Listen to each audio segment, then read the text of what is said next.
just this massive announcement around AI. Project Stargate. Most of tech was sitting in Washington, D.C. Because I don't think the regulations know what to regulate yet. AI disinformation. It's kind of scary. That aspect of it is kind of scary. There's a company called Hume. They think about emotion. Dude, that's crazy. Trav, how you doing? Hi, Justin. Here we are. Where are we? We're in Orlando, Florida. You know exactly where we are. There's a lot to talk about. There is. Watching a semi-new president come in, Mhm. not so new president come in, make all these announcements. Yeah. Literally before inauguration. Inauguration happens. And then to watch yesterday, just this massive announcement around AI. Project Stargate. Yeah, I wasn't surprised. Were you surprised when you saw that there was No. three companies, three people that are going to back, $500 billion investment in AI? Were you surprised by that, like in any way? I wasn't. I kind of looked at it like, all right, we're up for something. Let me maybe we should back up for a second. So a year and a half ago, Sam Altman goes out and he starts telling people, "Oh, we're OpenAI. We're not making the advancements that people think we should be." Yeah. Right? And there's lots of reasons that people can point to as an excuse or otherwise, but his was there's not enough compute power in the world to allow them to build the models. He's literally been saying this. To do the future. Yep. I mean, they've been talking about since November of 2023. Yeah. Right? And they've been advocating for people to come on board to invest in the idea. Yes. And I think what we're seeing yesterday was a more public announcement of this, because this has been in the works for a while and they've already broken ground. Well, that's the craziest shit, because so you remember I was in Vancouver at the the major TED conference. It's everybody knows of TED Talks, but the main stage is in Vancouver. There's there's a gathering every April. So I didn't go last year due to a number of scheduling conflicts, but I was there the year prior. And Greg Brockman, the co-founder of OpenAI, was there and gave a TED Talk, and he did an interview. And he said at that time, this is 23, he's like, listen, the race for AI is all about compute. It's all about the silicon. It's all about who can figure that out faster than anybody else. And that's who wins this. Yeah. And I think we're now just starting to, let's see. So following that, we watched the rise of NVIDIA. We saw recently this news of potentially an Intel takeover. Right. These are massive What's things AMD happening. doing, by the way? What's that? What's AMD doing? That's AMD's been around as long as NVIDIA. That's a good point. That's a good point. Right? You're right, though, that the world of tomorrow is, if data is the new oil, what's it going to power? What's the engine? Yeah. Right? And compute is obviously the engine. Right. But if it's not going fast enough for us, then people are just going to point to it and say, "Hey, look, there's a bottleneck here." And your thinking is consistent with what mainstream media pushes around. You've got to have data centers. You've got to have compute power. You've got to have public and private investment. These are all things you and I have talked about. Yeah. Yesterday was not a huge surprise. Stargate's announced. You see Larry Ellison, who he aged, man. He aged. He looks older. Yeah. It was wild, though. So you're sitting there watching the inauguration, for anybody that caught it, and you see Bezos, you see Zuckerberg. Zucks is sitting right next to him. You see Musk. You see all this money sitting behind the now president. You know who's not a part of Project Stargate? Talk to me. Musk. I saw today he openly tweeted against it. Said the money's not even real.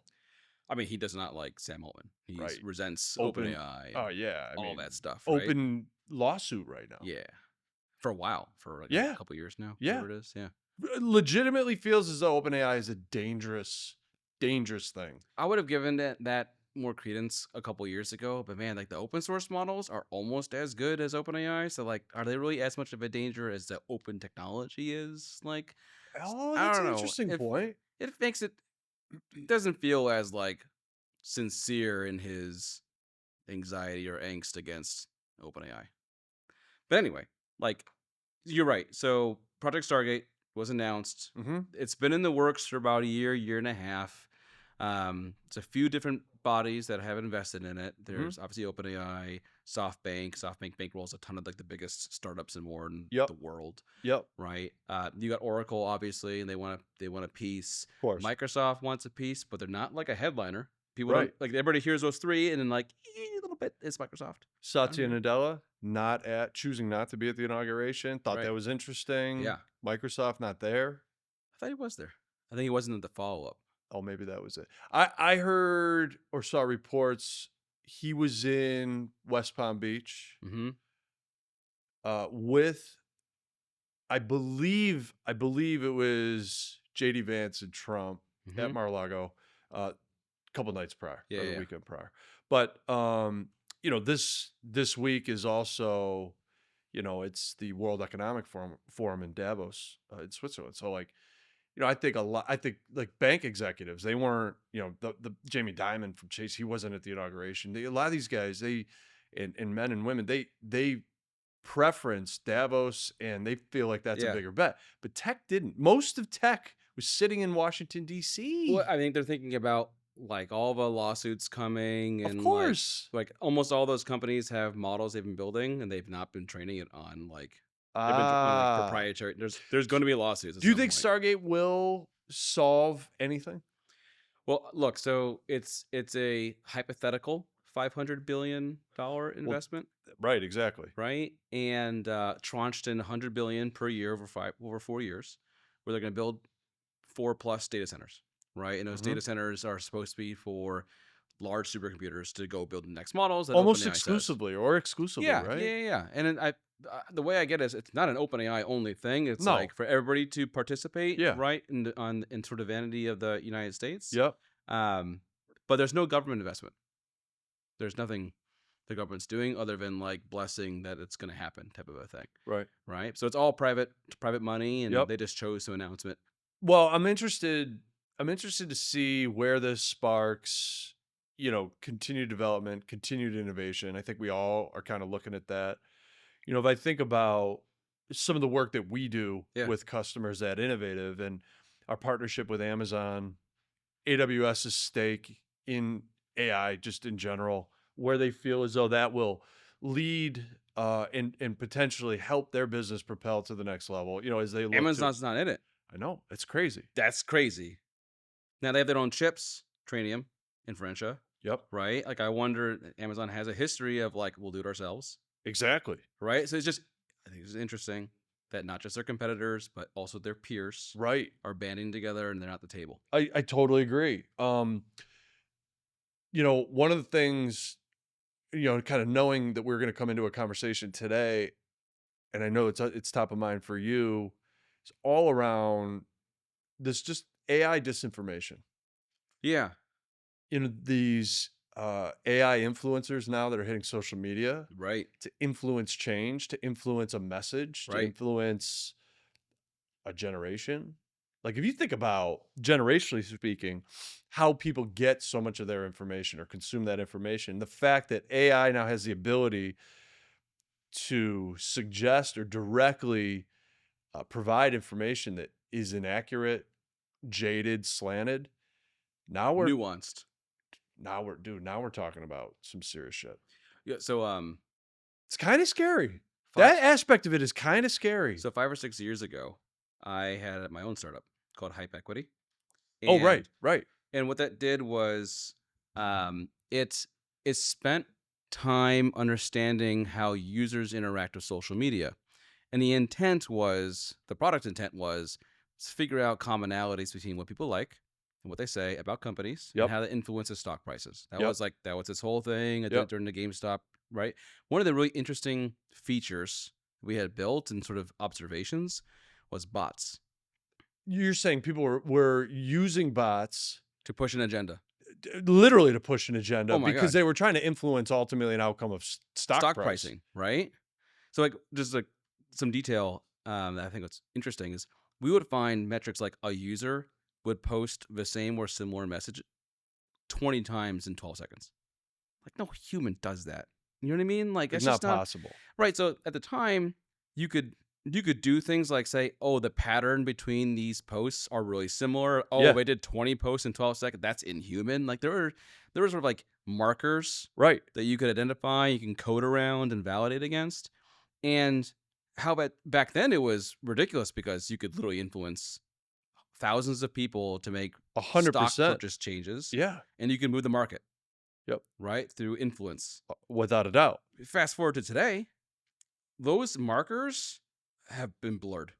Because agents, AI agents, they can write content differently every single time. They can be more nuanced in the words they use. And so it is harder to detect. Extremely hard. Where, like, if I think back, like, I'm a sneakerhead. Like, I love sneakers. Yeah. You love shoes. Oh, yeah. I remember when Evan, Zemus's brother, Constantine, who's also a huge sneakerhead, he actually lived in Atlanta. He was telling me, this is like 10 years ago. He's like, listen, for the next drop, there was something was dropping. I don't know, it was like a Jordan 11 or something. And he's like, for the next drop, I've got this bot that will literally guarantee us a pair of sneakers. I was like, that's game changer, bro. Because, otherwise it was kind of like the lottery, right? Yeah. And I remember sneaker bots ended up becoming a thing, but bots were easy to spot. And I think that, mainstream technology was able to pick up on these things.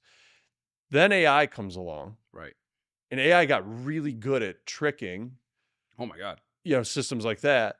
You're suggesting, I think about that because it was a very real world example, but you're suggesting beyond, all right, stock market, a business that you built that ultimately ended up selling, you're thinking this is going to a whole other level. Yeah. I mean, look, if you can't tell who's a bot from who is, then you actually have to question the platform. Oh, right. 100%. And if you question the platform, it really just it fucks with your brain a bit. You know It what I does. mean? Like you're like, absolutely. Is that real? Is it not real? And it's just really hard to tell. Do you think we'll see customers who are asking us to build, well, let's just say AI-enabled solutions? Sure. Not even BI solutions, because we see that every single day, but truly AI-enabled solutions. Do you think that there's going to become a day in the near future where we really need to figure out if something should or shouldn't be regulated before we build it for a customer? Do you think that day is upon us?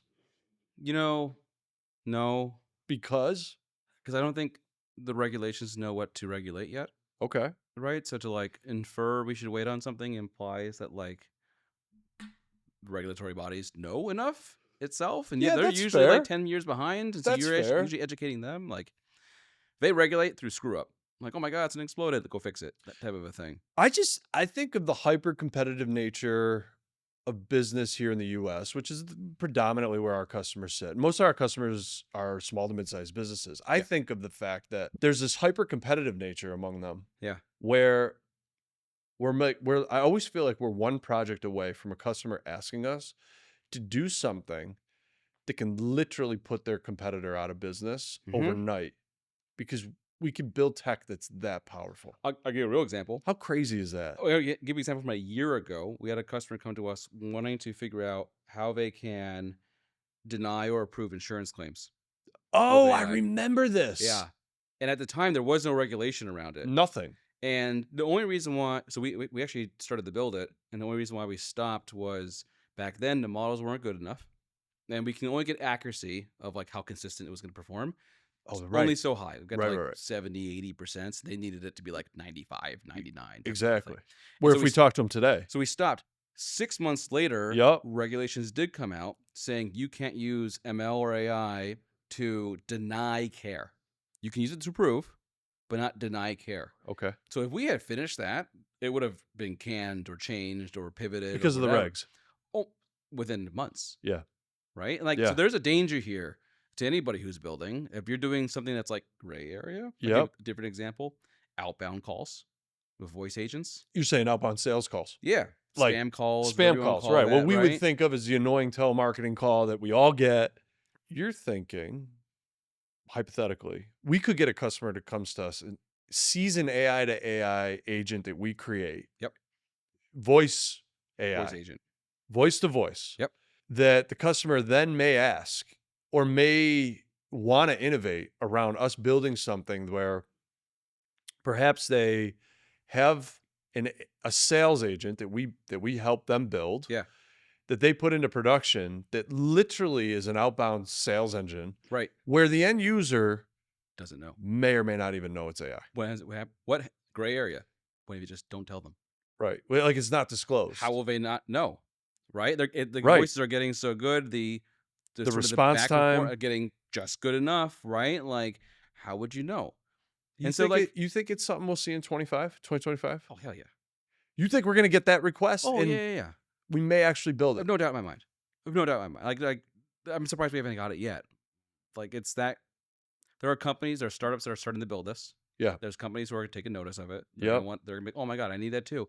Like, it is just a time problem, not a probability problem. Well, that's the thing. I think it very much is exactly that. And I also believe as the consumer tech around AI gets better, like as we as consumers use it more and more beyond like a chatbot that may exist on a website that really is AI enabled, but because there's these instant responses. Right. You're not talking to a spits person. out information in very clearly. But when it gets to the point where you have to call a customer service desk for a consumer-based product, whether it's the airlines, I think, have got to do this. Yeah. Like, it's got to be the day it has to be around the corner that I call Delta to rebook.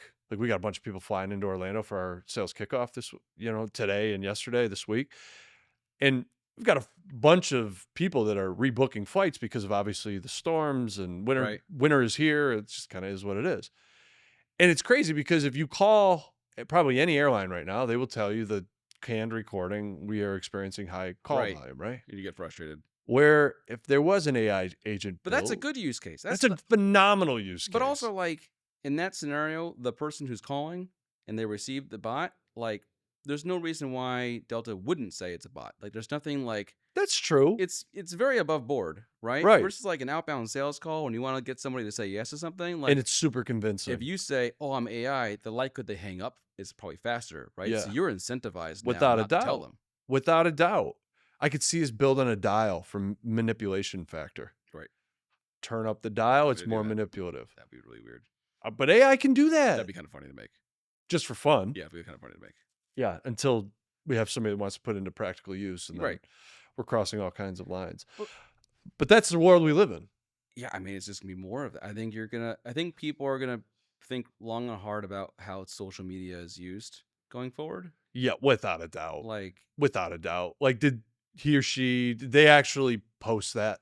Right. Oh, it looks like it's a real post. Those look like real pictures. Right. Looks like they were really in Italy. Right. It's all bullshit. I mean, so like backing into agents from that's really popular right now in the market. So for people who don't know, what makes an agent is agency, meaning it can choose to do something when it chooses to do so. Like, you can't tell it like on step 4, go do this. Like, that's a workflow. Yep. If an agent is typical chatbot you would see in mainstream website interaction, right? Oh, you want to log into your bank? Okay, step 2. Put in your bank, step 3. Like, that's a workflow. Series of steps. Right? Yep. An agent, you say, I want to do a thing, and it chooses what to do. And it could choose wrong, right? It can choose from an assortment of things, which are called tools. Yep. It can choose to use it or not. And I actually truly think 2025 is, everybody's talking about agents like it's the year of the agents, and I think that's probably the wrong lens to think of it. I don't think a lot of companies are going to build dedicated bespoke agents, because just like any other piece of software, you get to manage it and maintain it. You're going to have like software companies who are going to have agents. You're going to subscribe to them. And so like, it's a year of the agents, but I think in reality, it's a year of tools. Because the tools... It what enables the agents to have agency. Right. The agent is almost a commodity in the whole realm. Imagine your Wegmans. Yeah. Why do you need your own agent? Why couldn't you make a tool and you expose it for other agents, and you let Instacart or whoever let them make the agent, right? And then build it. So I think because agents really should be your theory or your hypothesis around this is that agents could be generic enough where the tools, the combination of tools is really what makes them powerful. Right. Is that essentially where... Yeah, and I think about like, how many SaaS companies are there in the United States? Thousands, right? Tens of thousands. Oh, yeah. Right? Like, guaranteed. You or I, we don't want to subscribe to 10,000 variations of Oh, Netflix. I see. Yes. Right? Yes. But there's going to be 10,000 entry points for agents to use. I think the real play here to pay attention to is who's building the tools, the technologies, and more to give SaaS companies and other businesses the ability to make tools to be exposed to an agent. That makes a lot of sense. I was in Seattle, as you know, last week at Amazon's headquarters, and I had a series of meetings. And one of the meetings I had was somebody who's had a product on the partner side.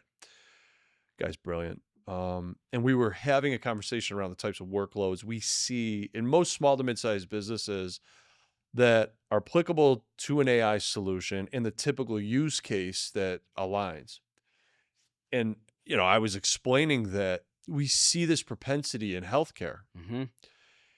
And he made actually a pretty significant point. He's like, that actually makes a lot of sense, because in these regulated industries like financial services, another big industry we see, in healthcare, a lot of that data has been structured in a way where building AI over the top is it's so applicable already. And one of the fascinating things he shared with me was AI is also seen an uptick when AWS kind of looks at where they're seeing adoption across the platform in the creative space. And I was shocked by that, because we don't see that. We don't see media and creative is not an area that our business is so subjective, right? So subjective. But AWS is seeing a major, a massive, as big as we see the opportunity in financial services and healthcare. And we got on the topic of agentic AI and where agents fit, where they play a role. And he said exactly what you just said, that the tooling is where really the power is. Right. Less about the agent itself. Right. I can build an agent in 10 minutes. Right. It's not hard. Right. Right. The hard part is making it do something useful. If you got the right tools. Right. The right combination of tools. Right. It's game changer. So Anthropic released something in the middle of last year. And when I saw it, I was like, oh my God, this is going to be the shit.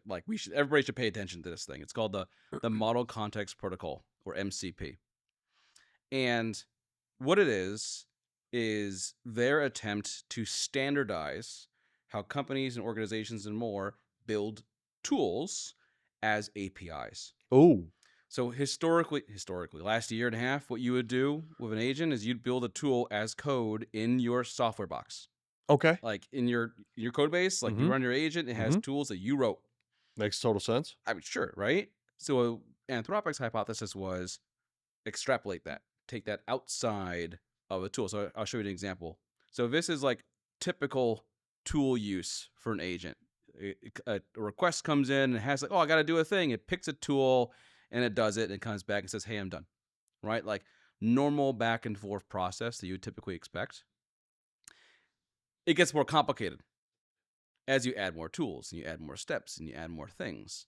And so this makes a code base, it makes implementation dramatically difficult to maintain. Because it's complex. Holy shit.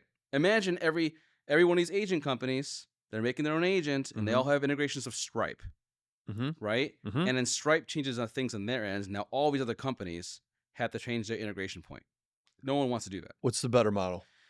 So an MCP that Anthropic announced. So the way it works is you make servers. Yeah. Stripe would own a server. Of course. Stripe would own the tool integration. It would follow the structure that Anthropic defined.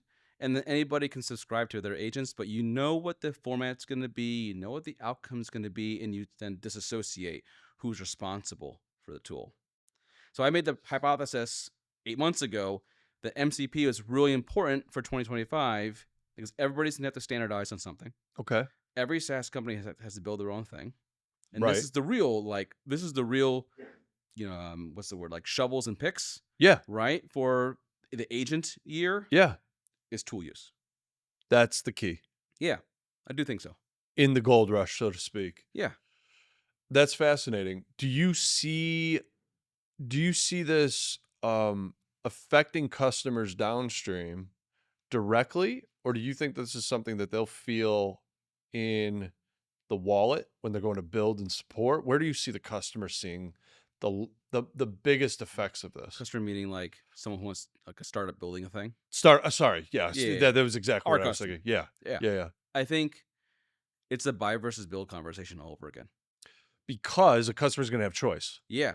I could see Stripe taking an MCP feature, Okay. their AI tool feature, Yeah. and then putting a pricing model around it. Every time you call the API, you give us. Oh, you pay a penny or whatever. Yeah. Right. And so versus like, oh, I'm going to build it myself against the Stripe API. And then have to manage it, maintain it. Right. But it's free. Right. So it is the build versus buy. Okay. I really think it's going to be something like that at the end of the day. Like Stripe may put out a AI API that works fine. Yeah. But is missing some particular, and I got to build it now. It's the classic problem. Sense. It is. That literally is. It's repeating itself again. Do you still see Anthropic leading? You know, we've bet on Anthropic for the last 2 years. Yeah, and it's done well by us. It very much has. Yeah. Especially in the business world. Yeah. You know, customers that want a secure place to interact, you know, at an AI level. Yeah. No question. What's your read on kind of how they see the world? Open source and competitor models are catching up.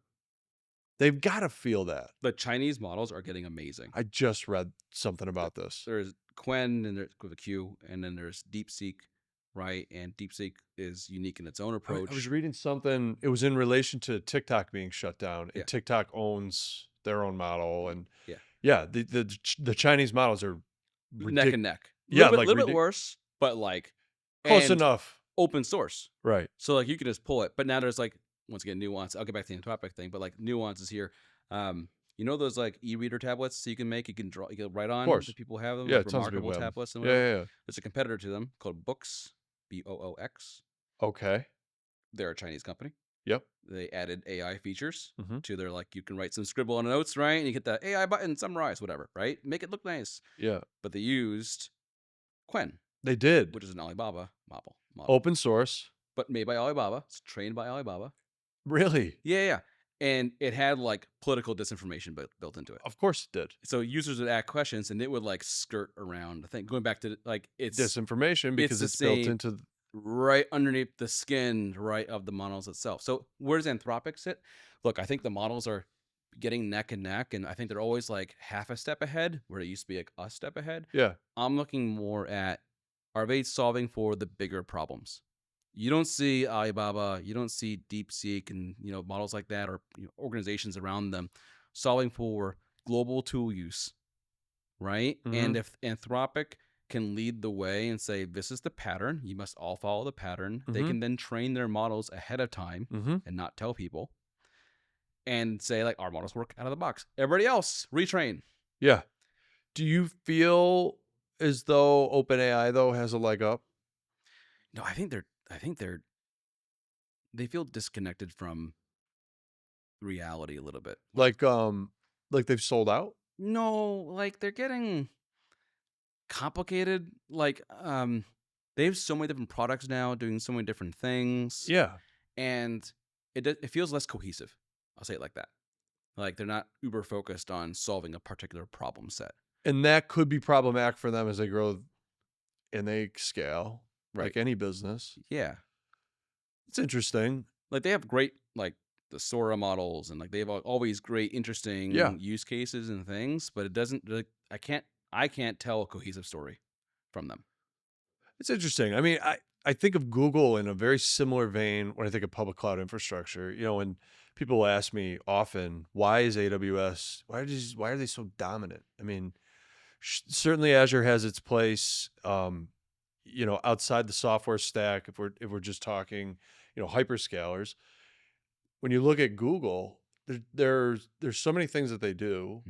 There is a real, I think, opportunity for them to build a partner motion, entrench in small to mid-sized businesses, build a model around G Suite. I mean, like there's a clear avenue there, but they do so many different things. And I don't know, the lack of cohesion, I think is a real, I think it's a real thing as you become a big company that like you've got to like pay attention to. And they did it, I mean, OpenAI got that scale really fast. So fast. And so many companies like die under the weight of themselves. And like that's what I'm sensing. Just your own opinion. Yeah. And like I mean, between Altman was out for a while and then came back in, and there was like this whole like uproar internal, like you don't know what that actually had on the morale or the team. That's true. Right? Like it just seems chaotic. Yeah. And disconnected. Yeah. So I still like Anthropic from what they're doing. I think they're thinking further ahead than other people. I do think they're slowing down their lead in sort of the model side of the world. But I'll tell you, man, the Sonnet models are still better. People still say they're better than the new models coming out. Like they just like factually too. I mean, not just opinion. There's like the sort of intrinsic feeling of like you read a story Sonnet makes and a story of the net new model from somebody else. You're like, I still like the Sonnet one. You know what I mean? Like they. Listen, I use and I know in our company, I'm one of probably a third of our organization that use both ChatGPT and Claude, depending on thing that we're doing, right? Like use case. It's remarkable because Claude is better. Right. Is better. Like nobody will deny that, which to me it's interesting because I figured because of the leapfrogging that constantly is happening, I figured that one would be the clear winner at some point by now. Right. But we're still such early days, man. We're about to tie it back to one more topic. Mm-hmm. Going back to disinformation. Back to, right? Think about how good the quality of Claude is in Sonnet for a moment. Where you can get into some real trouble. Think about all the security personnel that are about to have a fit. Imagine getting the social engineering email from like the CEO's name or like the zero. Right. O is a zero. Exactly. You know what I mean? Like, exactly. But before, you could like take that email and you could Google it, and then there'll be like spam systems that'll tell you, oh, this is like a thing. Yes. Right? But imagine every email is unique. Every email is personalized to trick the individual that you're literally about to talk to. Yeah. You can't Google for that. No, that's so true. It's going to feel way more lifelike. It will. Right? So no question. There's this whole like security world that's going to be just like upended over the next year. I agree. Before we bounce, coolest feature you've seen lately? Coolest thing you've seen done? Maybe you want to show it. Maybe you don't want to show it. Coolest thing seen lately? Yeah, in AI. Something that you're honestly wowed by. Company that is, in your opinion, really doing some things that are interesting that is worth talking about or seeing. There's a company called Hume, Hume. Yeah. They compete with like people know like 11 Labs. Everybody knows 11 Labs. Everybody knows 11 Labs for like voice. Audio, voice. Cloning like, voices. You go to the website, it can give you an AI voice that sounds ultra realistic. Right. So Hume is a competitor. Yep. But they're like, what makes them different is they think about emotion. Oh, pull up their website real quick. Their entire business model is around. I think like literally their website evokes this. So like their whole thing is when you talk to about either voice to voice or over chat or more, it understands like they call it the empathetic voice interface. Dude, that's crazy. And they're trying to measure emotion. Right. And so like tonality and voice, inflection. Right. Are you really saying something that you're not saying? Are they sad when you talk to them? It's crazy. And what's just like super interesting to me is, we think about what's called multimodality in LLMs, like voice and images and video and text and all these things. There's like a third dimension to it, which is like the undertone, of course, of the conversation or the request. It's exactly why we get up out of our chair, go talk to somebody versus shooting them an email or a text. Yeah. And it's like, I think about that a lot, and I'm like, it's just a very different data point. And Hume is very much focused on this. I don't know other companies are doing it. Right. You haven't seen it in such a significant way. And I've tested it a few times, and it is amazing how good it is. Now, I'll give you like 11 Labs, the voices are better, right? The sound of the voice being realistic. Yeah. Versus Hume, you just get more out of it. Yeah. Imagine for a moment you're a security company with like video cameras watching people walk in, and you can look at the expression of their face and how they say words to the teller to detect if they're like disgruntled. Right. Or are you using Hume for Darcy with Jeff GPT? No. Why does Jeff GPT, this is a sidebar, but it relates to this. Why does Jeff GPT's voice, when we do a voice-to-voice application of Darcy, why does Jeff GPT's voice have different inflection and tonality on certain words at certain times? Why is that? So is that a Gemini thing? No, so it's a voice-to-voice thing. So inflection, like human inflection. Yeah. Like when you're excited, you may like smile. Right. That translates to the voice models to like exclamation marks. What's the voice model we're using for Jeff GPT? We were using 11 Labs. Oh, it is 11 Labs. Yeah. Not Hume. Not Hume, because you can't clone a voice on Hume. We wanted to clone Jeff, our COO. Best voice in the company. Wonderful. Yes, it is. It brings a smile. But that's how you do it. You put a comma, and that like pauses a person's voice. And 11 Labs knows. Yeah. But also, like, I've tuned the process to know when you should or should not use those inflection points. That's cool. Maybe next episode we'll demo Jeff GPT. Yeah. Because I think there's a good opportunity there for people to understand what the art of the possible is. Maybe also for the podcast, maybe we build a version of Jeff GPT with Hume and show the difference. I could try that. Maybe. Yeah. Sweet, dude. This has been great. Cool. Anything else you want to leave everybody with? I hope we have a great time here at SCO in Orlando. And let's do one thing about Innovative. We know how to throw a party. That's true. We know how to do a lot of work together. We know how to bring everybody together. This is probably my most exciting time of the year with all the employees, because at this event we bring all the families. So all the families are down here in Universal except for yours. I met a few girlfriends this time that I never met before. Not your girlfriends, ex-girlfriends. Other people's These girlfriends. are girlfriends of our employees that you wouldn't have otherwise met. Yeah. Which is great. They're very interesting. Very interesting. People are. Oh, yeah. All right, man. Well, thanks for doing this. Appreciate it very much. Hope everybody is well. See ya.